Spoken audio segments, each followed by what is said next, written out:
Hi, this is an interview with my cousin Janaki Ananth, who we all love and admire and take advice from. She is become the matriarch of our family. She's the first woman entrepreneur in the family, as well as the first woman graduate in the M.O. family.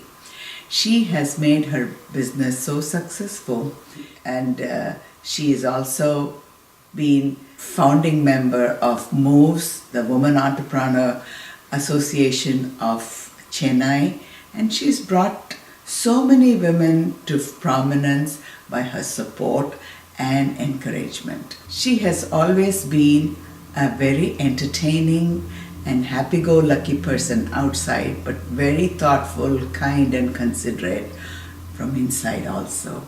She's always got a smile and a kind face for everybody, and she has brought up her children very successfully and also brought up her younger siblings when she lost both her parents and stood like a rock to make them study well and be successful.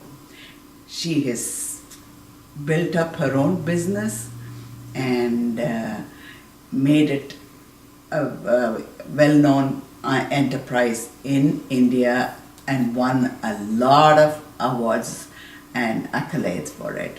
This is about her. Her grandchildren may not know this, but she was the star of her school, taking part in all dances and being the leading lady in all the plays, and any VIP came to the school, she was in front of them dancing or acting and or making speeches. She is a great orator and a great mono act player. Everyone who knows her always has so much affection for her, and she has always a very kind word about everybody and never a bad word about anyone's. I wish her all the best for her 70th birthday. Happy birthday, Thangachi.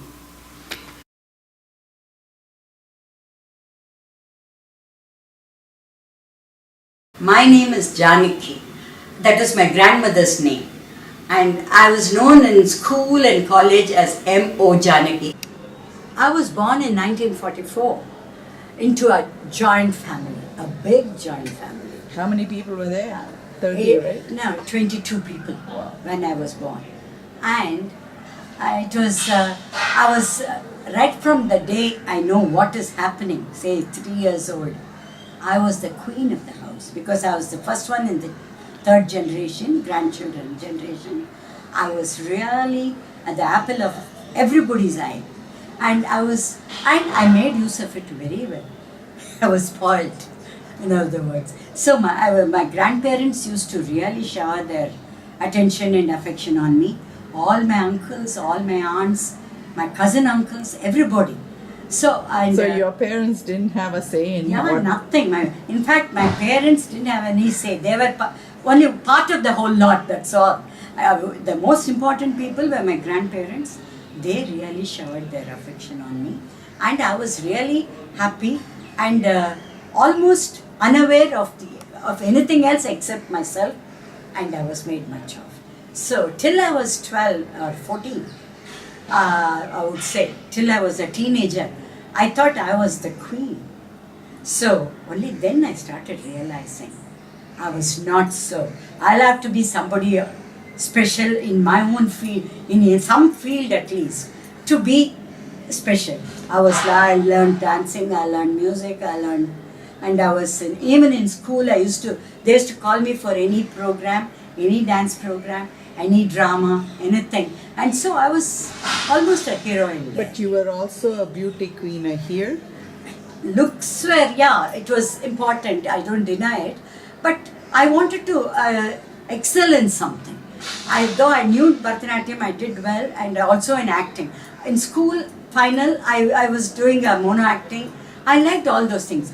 But studies was the last thing in my view.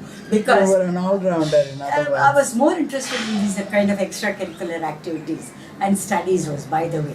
Anyway, I passed through my schooling and then to college also.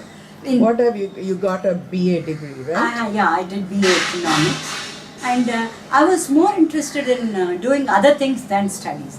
And nobody corrected me also in my house because they thought, okay, after finishing the college, you're going to get married and go and settle down. As So housewife. career was not an option. Career was not an option. My studies was not an option in my grandparents' house. So like that. But when I lost my grandmother when I was 16, that is when the jolt came. And I had to take care of myself. And my parents were also part of the family and not important to me then. I had to cling on to them, and they were I was like anybody else in that household. So that is when I started realizing I'll have to do something, prove myself in my own field. No, good looks and simple nature was not enough. I'll have to be more proactive. And when my son was 4 years old, I lost my mother.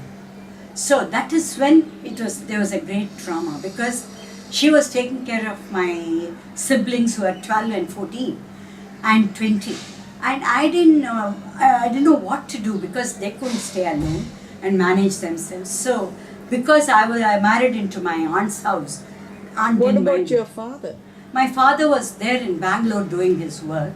So there was nobody to take care of these three. So I brought them home to my mother-in-law's place, because I couldn't leave. My husband was the only son. I couldn't leave the household also. And so I had to bring my siblings to my house. Of course, it was a lot of adjustment to my in-laws as well as my siblings, but everybody beautifully adjusted themselves. My husband was a great support. So I continued. And by nature, my younger sister and brother, they were very much into studies, and they had to prove themselves. They wanted to achieve. They were achievers. So they studied with their own scholarships and all that, and they did very well.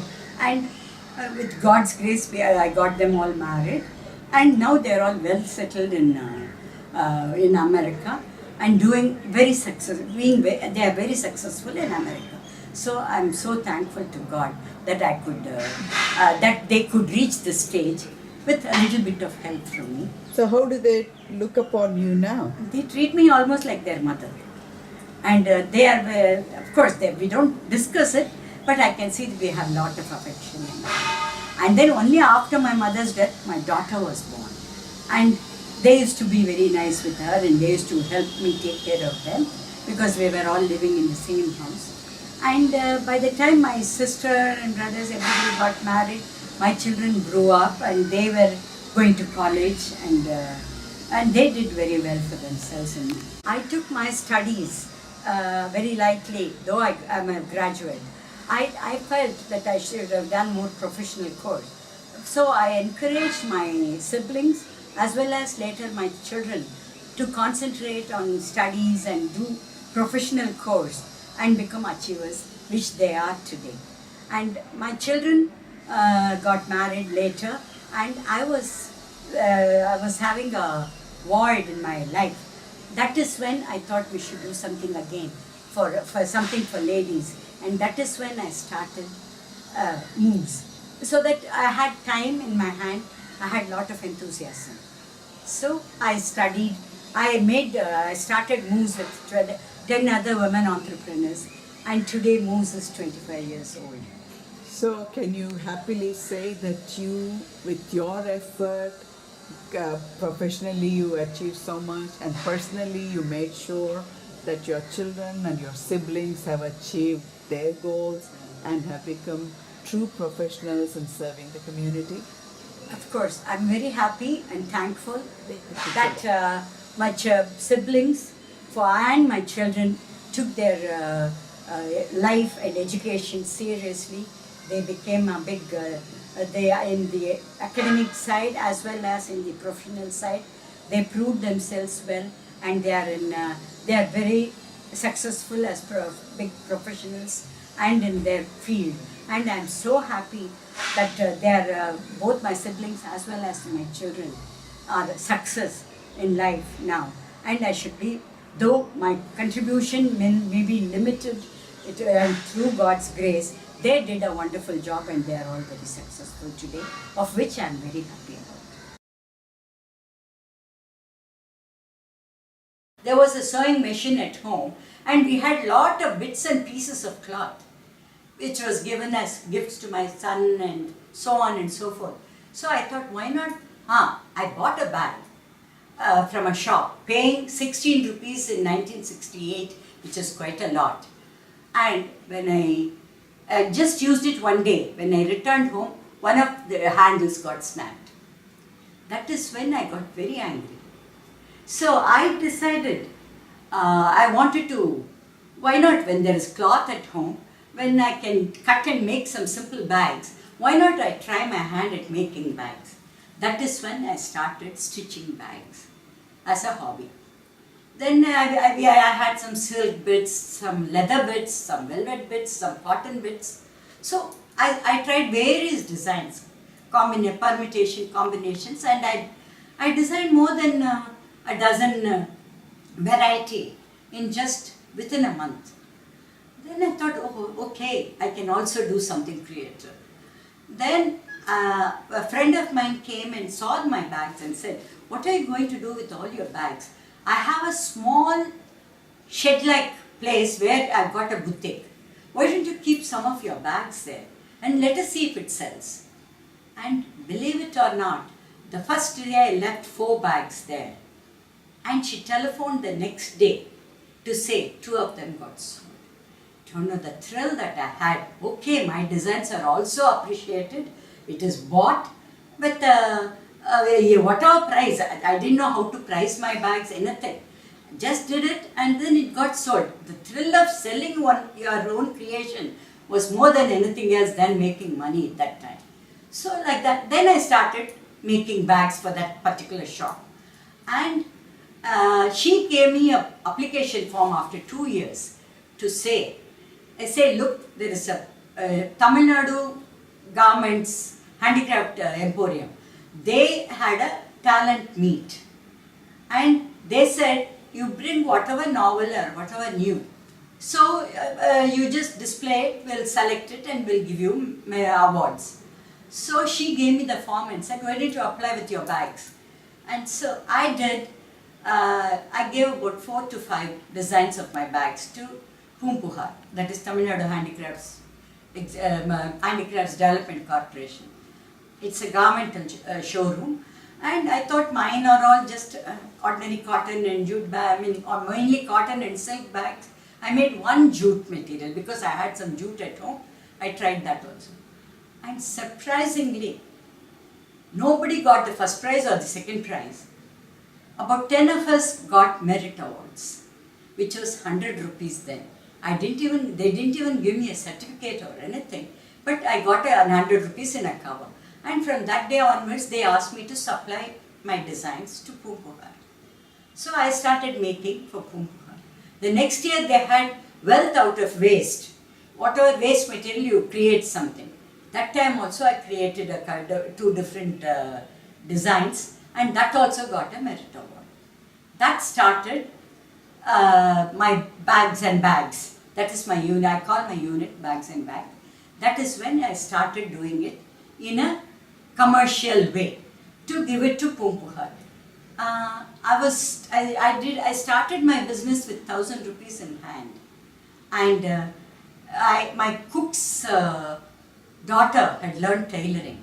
So since we had 2 sewing machines, I made her sit in one and I sat in the other, and we started making bags.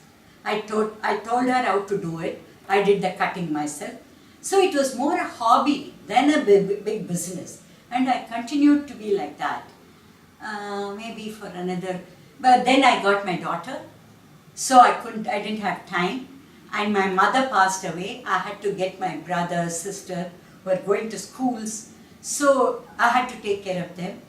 And then when my daughter was an infant, my son was just then started going to school, and I had so many other commitments, household commitments. So my business took a second step for about 3 years. I was doing it in a very small way. I couldn't have my own. At that age, if I had wanted, I could have invested on a unit, had a couple of machines, I had the ideas and designing in me, but I didn't have enough finances to invest on all these things. And so, I couldn't do that in any big manner. I was doing it always within 10,000 rupees expense, and that's about all.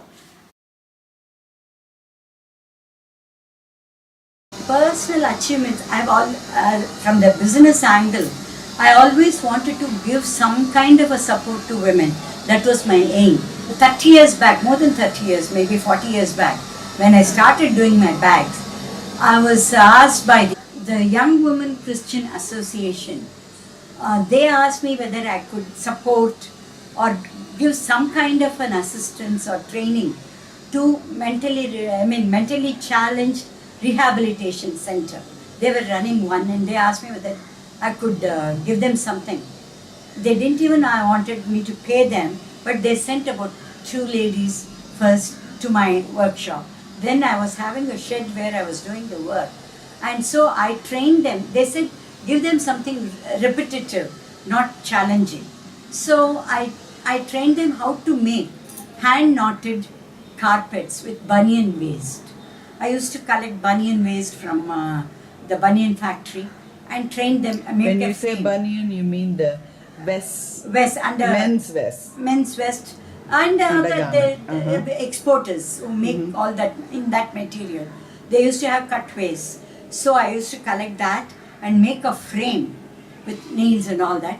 I used to make it a typical hand-knotted carpet, like the way the Tibetans have it in their waist. This will be against the wall, will keep the frame and make them sit and do it. You know, I gave lot of, originally I made them just at random. I asked them to mix the colors and did it. They did well. And then later on I gave them cross-stitch designs. Calculate and put that color there. Like they picked up so well. They did it so beautifully. And I sold it for them. But I didn't want to get the work done free. So what I did was, I used to give them some pittance of 2 rupees, 3 rupees per day. They were so happy, thrilled. But later on, after very fast, sometimes they just will be sleeping. Luckily, I had a separate shed and I was not doing it from my house. I allowed them to sleep. I used to give them tea and I used to just treat them like how we treat normal people. They were so happy. And the one girl wrote a letter to me saying, "You're the first time in my life I'm treated like you're equal. You are so sweet, and I can never forget my experience here." But later on they said it's difficult to send them every day and drop them and pick them up. So they said, "You give me the frame and the know-how. We will do it there." And to my surprise, even 5 years back, they were still doing the carpets there from that home. For nearly 35 years, I started teaching them. And I was so surprised to find the same banyan waste carpet, hand-knotted carpet, still made there in their home. Feeling so thrilled. At least one skill that I taught them, which is continuing in their organization. So that is one. Then I used to give physically challenged women from Andhra Mahila Sabha and other places. I used to teach the teachers and ask them to make some bags for me. And simple ones, of course, because physically challenged, it's very difficult to do hard work. So I used to get it done from them and I used to pay them the labor. I used to take it to their homes, get it done and get it back. Then I'll sit and help them how to cut it and then they'll stitch it and give it to me. Once it's ready, I used to go and pick it up. So I realized since they're not otherwise preoccupied, they were concentrating better on the products. And 1.5 years back, I went to a school for physically challenged and trained them to make about 8 designs in bags, simple ones, to give it as gifts for weddings and things like that. And return gifts. So tambulam bags. I taught them. They said only Rotary people asked me to train them with that amount. Then I realized they were doing a good job of it. After teaching them 8 designs, I decided to make use of them, give them some, whatever remuneration I was giving my tailors. I used to pay them, make them sit, I sit with them for 3 hours, do the cutting and get the bags done. Like that, in 6 months, about 6 girls, they earned more than 10,000 rupees. Did you do this as part of Moves or part of your Part business? of my business, bags and bags, my business. I see. Do you get any recognition from the government for doing all this? Nothing. Sorry, Have you told the unfortunately, government? I didn't tell them. I think you should. The problem is, we have the institute should give me a certificate or recognition, or the Rotary people. Rotary people, after the whole thing is over, they gave me they mentioned it in their Rotary meeting and gave me a small gift. That's about it. So, as I said, my interest was genuine to help women folk. You won't believe it, those girls, they can't even stand up. They were crawling and had a small machine there. And in that, they used to make my bags, and they did such a wonderful job, such a neat work. You know which It's Guild of Service Physically Challenged. Guild of Service Physically Challenged Girls School. of Tamil Nadu, Madras. Madras. Oh, that's It was in excellent. Anna Nagar. Excellent. And then there was another welfare organization. I saw their work. I liked, they were doing some bags. Which one is this? I don't know actually. It is run by a boutique people, but they were giving it to some units somewhere. So I went to their boutique and got some of my designs stitched by them. Oh. But nothing lasted long, mainly because these girls in the physically challenged school, after their course, they were sent home with a machine in hand. They were from remote villages, so they went away. I'm waiting for the next lot to be ready so that I can go and train them and make use of them. I would say that's about the whole gist of my life. I wish her all the best for her 70th birthday. Happy birthday, Thangachi.